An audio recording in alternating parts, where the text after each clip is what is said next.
बच्चों की बात हो रही है, बच्चे वास्तव में आजकल पेंटियम 4 प्रोडक्ट पैदा हो रहे हैं। मैंने तो पिछले दिनों एक डीपीएस के बच्चे से पूछ लिया, which are your favourite books? बोला my father's chequebook and passbook. Very good. एक बच्चे से और पूछ लिया, बोले बेटा भारत में सबसे ज्यादा बर्फ कहां गिरती है? बोला सर विस्की के गिलास में। और डॉक्टर साहब एक हिंदी माध्यम के बच्चे से पूछ लिया, मैंने कहा बेटा गाली को कैसे परिभाषित करेंगे बताओ? बच्चे का जवाब था, सर अत्याधिक क्रोध आने की स्थिति में शारीरिक रूप से हिंसा ना करते हुए मानसिक रूप से की जाने वाली हिंसात्मक कार्रवाई के अंतर्गत कुछ चुने हुए शब्दों का समूह जिनके उच्चारण के पश्चात मन को असीम शांति का अनुभव होता है। बहुत अच्छे, बहुत अच्छे। लोगों का भी मन कर रहा है देने को।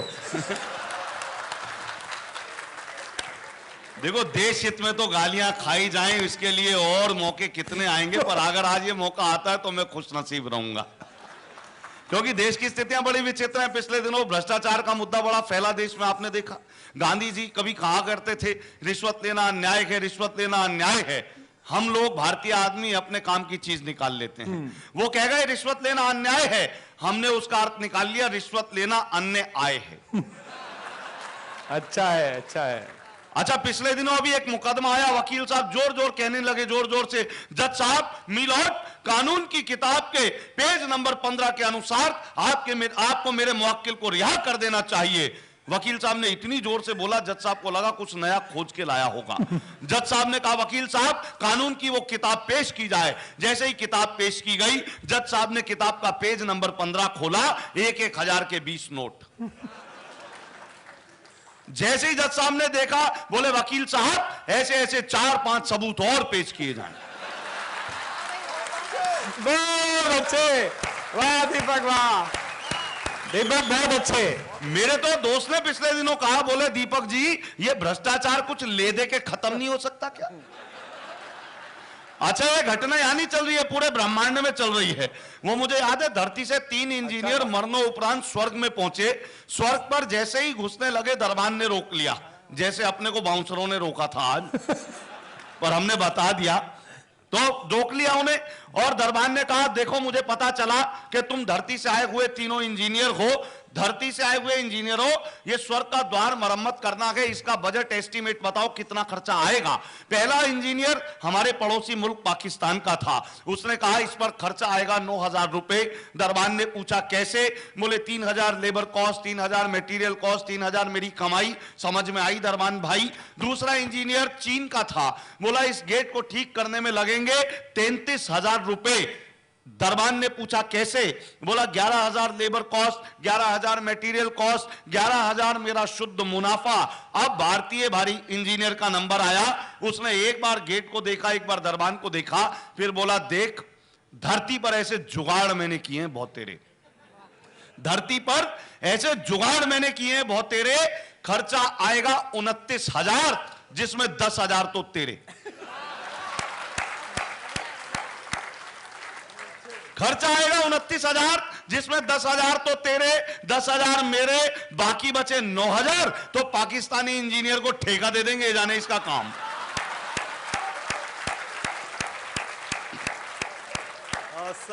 ये सारी स्थितियां पर आइए समय सीमा का निर्वाह करता हूं कि एक कवि सम्मेलन में मैं कविता सुना रहा था।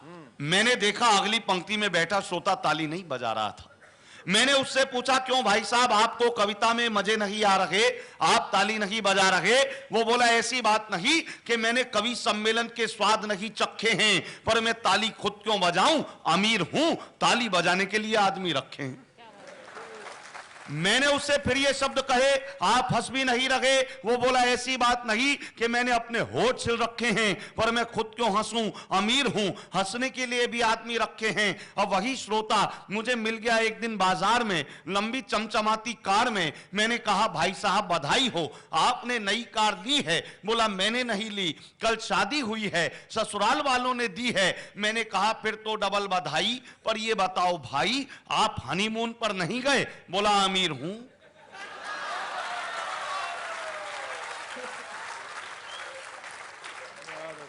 और ये बात मैंने इसलिए कही है, मेरा कहना सही है कि भौतिक सुख साधनों के चलते आदमी कोई काम खुद नहीं कर सकता।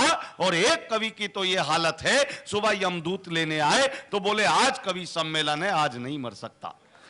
लेकिन मैं चाहता हूं कि हम सभी अमीर हों, मैं चाहता हूं कि हम सभी अमीर हों, हमारे पास इंसानियत की दौलत हो, नयनों में संवेदना का नीर हो। और यकीन मानिए, जिस दिन अमीरी का एक्सप्रेस हाईवे गरीबी की पगडंडी से जुड़ जाएगा, यकीनन इस देश में खुशहाली का संकेत आएगा। बहुत अच्छे, बहुत अच्छे, बहुत अच्छे दीपक, वाह, बहुत अच्छे। और देश में तमाम स्थितियां हुई। अभी तो मुझे याद है, राजघाट के पास से गुजर रहा था मैं पिछले दिनों, 2 बजे की बात रात को, पुलिस वालों ने एक आदमी को पकड़ा हुआ था, उसे पीट रहे थे, वो कमजोर दिल का था। पुलिस वाले पूछ रहे थे बता तू कौन है, बता तू कौन है। उसने हाथ जोड़े, माई बाप चोर हूं। बोले वो तो ठीक है, पर ये बता है कौन सी पार्टी का। पिछले दिनों एक नेता से पूछ लिया, मैंने कहा अगर कोई आपकी पार्टी छोड़ के किसी दूसरी पार्टी में ज्वाइन कर ले तो आप उसे क्या कहेंगे। बोला ऐसे व्यक्ति को तो गद्दार कहा जाएगा। मैंने कहा अगर कोई दूसरी पार्टी से आपकी पार्टी में आ जाए तो इसे तो हृदय परिवर्तन कहा जाएगा। बहुत सारी स्थितियां हो जाती हैं। अभी पिछले दिनों वो नाम चल रहा था हमारे पीएम का नोबेल पुरस्कार के लिए, तो एक दोस्त ने कहा, बोले अपने पीएम का नाम नोबेल पुरस्कार के लिए चल रहा था लेकिन उन्हें मिला क्यों नहीं। मैंने कहा यार, नोबेल पुरस्कार शांति के लिए मिलता, सन्नाटे के लिए नहीं। जिंदाबाद। और देश में इतनी इतनी स्थितियां हो रही हैं साहब, आप देखते हैं, मैं इशारों बात करता हूं। पहले जो रमेश, पहले जो हमारे यादव बंधु होते थे मिश्रा जी, वो गाय पालते थे। यादव बंधु गाय पालते थे, गाय दूध देती थी, चारा खाती थी, जो दूध निकलता था उससे मक्खन बनता था, और मनमोहन उस समय मक्खन खाया करते थे। दृश्य परिवर्तन हुआ। अब स्थितियां ये हो गई, यादव बंधु पहली बात तो गाय नहीं पालते, पालने तो गाय को चारा नहीं देते, खुद ही खा लेते। जिंदाबाद। अगली दूध कहां से दे, और दे भी दे, देती नहीं दूध, दूध नहीं देती तो मक्खन नहीं बनता। अब अगला भाई कोयला ना खाए तो क्या खाए। बहुत अच्छे दीपक, बहुत अच्छे। लेकिन ये भी उसका कौशल है कि गाय दूध नहीं देती फिर भी घर में डायरेक्ट राबड़ी लेके आता है। वो इसलिए क्योंकि वो भी आपका भक्त है, आप नहीं कुछ गुड़ दिए होंगे। क्योंकि देखो कई लोग कहते हैं डॉक्टर साहब ने प्यार पे पीएचडी की, हमने भी इनसे गुड़ लिया, हमने पीएचडी करने वाली से ही प्यार कर लिया। अच्छा है। लोग कहते हैं ये प्यार के गीत लिखते हैं, प्यार के गीत लिखते हैं, मैं तो इन्हें गीतों का प्रेम चोपड़ा कहता हूं। लेकिन आइए जुड़ता हूं, कोशिश करता हूं, पारिवारिक उत्सव है तो पारिवारिक संबंधित कुछ रचनाएं आपके बीच में देता हूं। अभी 22 तारीख आने वाली है, एक पर्व आ रहा है, वहीं से शुरू करता हूं कि करवा चौथ के दिन अपनी पत्नी का मन रखने के लिए मैंने भी व्रत रखा। सुबह से ना पानी पिया, ना खाने में कुछ चखा। शाम को जब घर आया, पत्नी से फरमाया, बता डार्लिंग ऐसा क्या करूं कि तेरी जिंदगी में ऐश हो जाए। पत्नी मुस्कुराते हुए बोली, कुछ ऐसा कर दो तुम्हारी जीवन बीमा पॉलिसी कैश हो जाए। अच्छा, जब कवि को लगा कि उसकी पत्नी के उसके बारे में ये विचार है तो उसने कैसे निपटाया कि एक कवि के घर डाका डालकर जब डकैत जाने लगे तो कवि की आंखों से आंसू आने लगे। उसने जाते हुए डकैतों को बुलाया, आवाज लगाकर बोला ये संदूक भी ले जाओ उठाकर। तभी एक डकैत बोला, यार आदमी अपना सामान खुद लुटवाए इतना तो अक्लमंद नहीं है, सच सच बता इसमें तेरी बीवी तो बंद नहीं है। सच सच बता इसमें तेरी बीवी तो बंद नहीं है। कवि बोला, डाकू भैया आपने खाम खा की अपनी मूछें ऐठी हैं, अरे बीवी तो अलमारी में बंद है, इसमें तो सासू जी बैठी हैं। तो कई बार होती है, मैं शब्दों का घालमेल बता रहा था कि वो कुछ कह के गए और हमने अपने काम की चीज निकाल ली। एक कविता सुनाता हूं, पूरे पारिवारिक दृश्य का आनंद लीजिए कि मैं कवि सम्मेलन में जाने को हो रहा था तैयार, कवि सम्मेलन में जाने को हो रहा था तैयार। मेरी पत्नी को जाना था बाजार, सकुचाती शर्माती मुझसे बोली, मुझे छोड़ दोगे क्या। सकुचाती शर्माती मुझसे बोली, मुझे छोड़ दोगे क्या। मैंने कहा मैं तो कब से तैयार बैठा हूं। मैंने कहा मैं तो कब से तैयार बैठा हूं, पर 7 फेरे लेने के बाद लाचार बैठा हूं। अब इसमें ना तेरी कोई खता ना मेरी कोई खता, पर तुझे इस बात का नहीं पता कि शादी वाले दिन जब घोड़ी पर होकर सवार मैं पहुंचा मंडप के द्वार, तो तेरे पिताजी ने मेरे हाथ में 2 लाख रुपए देते हुए कहा, बरखुरदार ये मेरी इज्जत तुम्हारे हाथ में है, कहीं जानी नहीं चाहिए बेटा, पैसे हर महीने आते रहेंगे, लड़की मायके नहीं आनी चाहिए। बहुत अच्छे दीपक। इतना सुनते ही मेरे फेरे तो पड़ गए, पर फेरे पड़ते ही ससुर जी अपनी बात से मुकर गए। पर मुझे इस बात का ना कोई दुख है ना कोई पछतावा, ना ही मैं पछता रहा हूं, बल्कि आज तक ईमानदारी से अपना धर्म निभा रहा हूं, क्योंकि मैं जानता हूं कि पैसा तो आना जाना है, पर घर में जो लक्ष्मी आई है वही मेरे लिए बहुमूल्य खजाना है, वही मेरे लिए बहुमूल्य खजाना है। और मित्रों, मैं चाहता हूं एक कविता और देता हूं और 2 शेर देकर अपना स्थान लेता हूं। कहता हूं कि एक आदमी ने करके शादी रजिस्टर्ड करा दी। एक आदमी ने करके शादी रजिस्टर्ड करा दी, रजिस्ट्रार ने भी मोहर लगा दी, बदले में उसे एक सर्टिफिकेट मिला, देखते ही खिला, फिर अनायास हो गया उदास, अपना मुंह खोला, रजिस्ट्रार से बोला, साहब ये सर्टिफिकेट तो जाली है। बोला, साहब ये सर्टिफिकेट तो जाली है क्योंकि इसमें शादी की एक्सपायरी डेट का कॉलम खाली है। क्योंकि इसमें शादी की एक्सपायरी डेट का कॉलम खाली है, तो रजिस्ट्रार ने उसे बताया, बड़े प्यार से समझाया, ऐसा नहीं कि हमारे यहां शादियां ही होती हैं या तलाक के मुकदमे दायर नहीं होते हैं, पर ये हिंदुस्तान के मेरे दोस्त, यहां पर आदमी एक्सपायर होने के बाद भी रिश्ते एक्सपायर नहीं होते हैं। आदमी एक्सपायर होने के बाद भी रिश्ते एक्सपायर नहीं होते हैं। और मित्रों, चलते चलते कहता हूं, मैं तमाम कोशिशें करता हूं, नए नए प्रयोग। डॉक्टर साहब आप भी पहली बार सुनेंगे कि सुबह का अपना मजा है, शाम का अपना मजा। सुबह का अपना मजा है, शाम का अपना मजा, जूस का अपना मजा है, जाम का अपना मजा।